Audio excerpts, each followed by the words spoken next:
welcome to the video. John Bodine here with Redemptive Psych. And in this video, we're going to talk about the combination of functions here, TI and FE.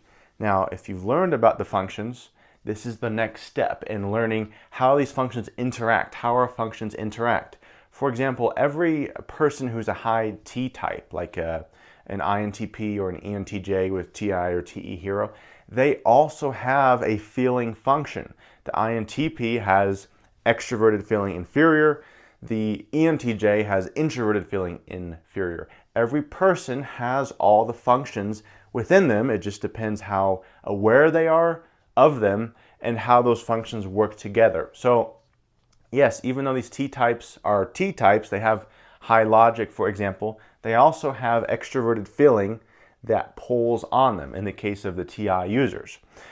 So in this mini series, we're talking about the cognitive friends. This is a label that I've labeled to something that's also been called cognitive access. John Beebe referred to it as the axis between the functions. Now, these are the relationships between the functions. Now, TI and FE. Every TI user is also an FE user, and every FE user is also a TI user. The types who use TI primarily are all the TP types. This is TI hero and TI parent, INTP, ENTP, ISTP, and ENTP. They have FE in their lower slots. Likewise, the high FE users, all the FJs, the ENFJ, INFJ, ESFJ, and INFJ, and ISFJ, tend to lead more with FE and then have TI in a lower slot. So how do TI and FE, how do introverted thinking and extroverted feeling work together? It is the solutions to help. It's an awareness of, okay, what is that person feeling? What is the social context? What do I think about this? What are the ways that can help? FE is sensitive to the problems of other people. They feel bad for other people who have problems. They are aware of what that person might be dealing with as soon as they get some information. Then it's TI, okay, what do I think about that? How can I solve that? What do I know about it? What do I need to know? It's this gathering of external information, external stimuli with FE. Then it's internal processing with TI, and then it puts it back out in FE of, hey, let's try this, let's do this. Now, it may not work quite so neatly as that.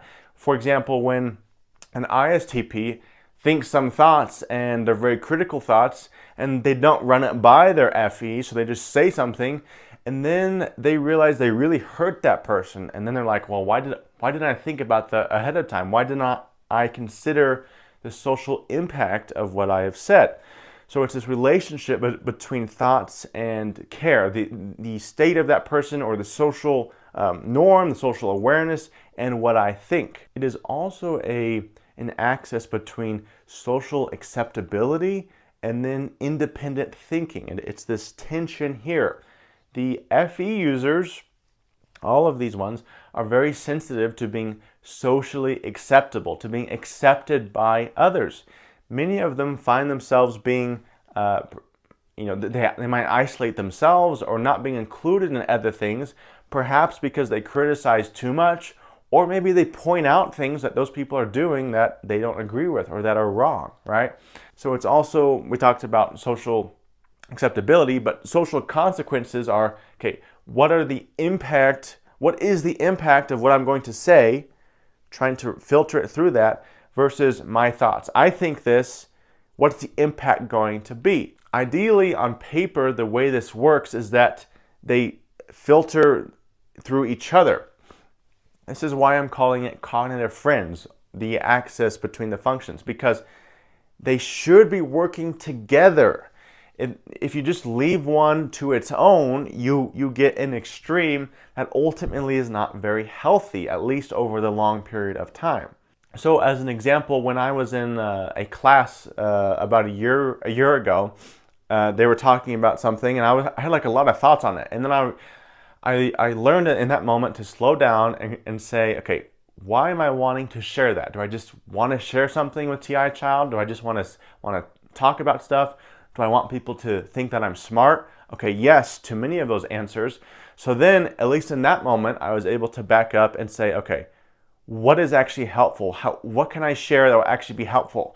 And that reduced my thought content from like 100% to about 10, 15% of, okay, maybe these things are actually going to be helpful or have a chance to be helpful or are relevant, are more relevant to the social circumstance. That's a way that TI and FE can work well together. So simply asking, okay, what is the context? Will this be helpful or harmful here? Can help the TI, FE users avoid embarrassing or hurting others or embarrassing themselves as well, while still communicating what they feel they need to.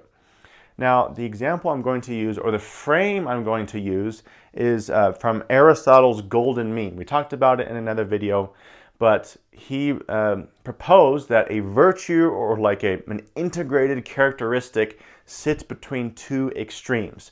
So here we have this. We have TI on, the most extreme forms of TI, the most extreme forms of FE. Now, in his ethics book, he talks about the specific example between rashness and cowardiceness. Now, I think this is appropriate to apply to these functions. When a type leads with TI exclusively, and this doesn't just have to be the TPs. The FJs do this a lot, actually, a lot more than people think. They lead with their criticism. However, when that TI is just let loose, it becomes very rash. TI by itself, at the total exclusion of FE, is to criticize, to inflict, to stab. It's like a verbal stab, to be harsh, to cut down, to offend. It's very much just stating one's thoughts, stating the way something is, at least from their perspective.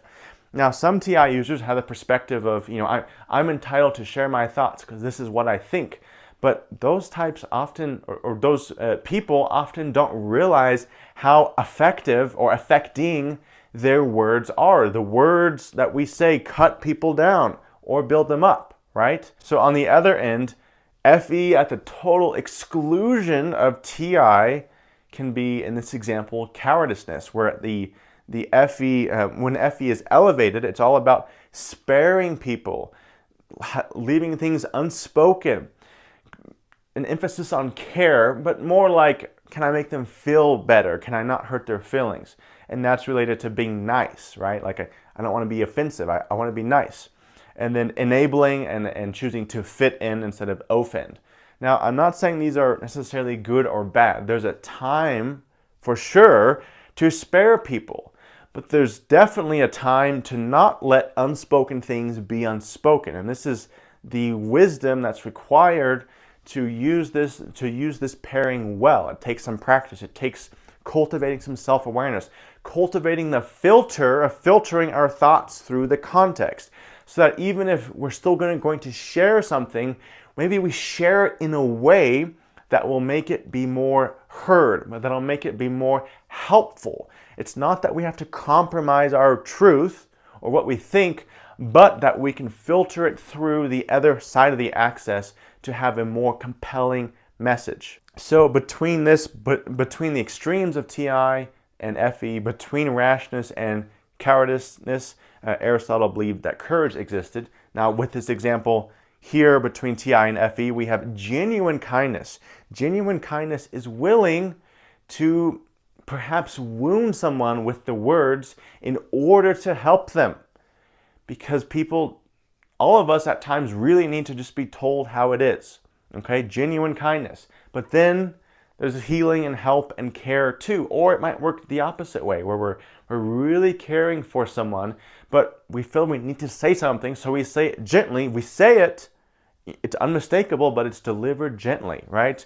So genuine kindness, genuine honesty of, hey, this might be difficult to hear, but this is what I'm thinking. This is my honest thought. Constructive criticism. This is criticism that builds up, criticism that helps, not just wanting to tear something down or tear someone down, but genuinely filtering it through the state of that person, what they're dealing with. Is this helpful or harmful? So I'm going to constructively criticize to the extent that the situation allows for it, or delivered in a way that is gentle, even though it can also be harsh at the same time.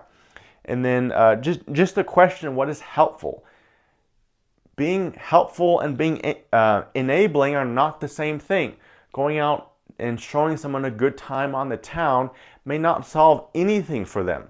But withholding all that stuff and just sitting them down and tearing into them with your words may not help them either. So in theory, a genuine helpful solution will integrate both these functions together. And then lastly, timing. Timing is important. It's not the most important thing necessarily, but it is important. And FE is social circumstance. What are the social norms in this circumstance? So honoring that, at least to some extent, allows what you say to be met with more receptive ears. Or if you are aware that, this is probably not the best time, but this needs to happen now, it'll allow you to say things in a way that are less stabby and maybe more inviting, even though they may be critical. But the bottom line, that the integration of these functions, when done well and wisely and virtuously, what that results in is speaking, because this is all about speaking really, TI, speaking the truth in love. The motivation is love. The motivation is to be helpful, to be compassionate, to be kind, not just nice, and not just inflicting statements onto other people. The truth in love, in my opinion, is the golden standard for the integration of TI and FE. All right, guys, that is the cognitive friends of TI and FE. They are friends because when they work together, they actually are trying to accomplish the same purpose. And if we bring these functions into a relationship where we listen to both, where we filter through each of them, it'll distill our communication and make us more effective and more compelling communicators in relationships, in work, in any context. Thank you for stopping by. I hope you got something out of this, and I'll see you next time. Bye.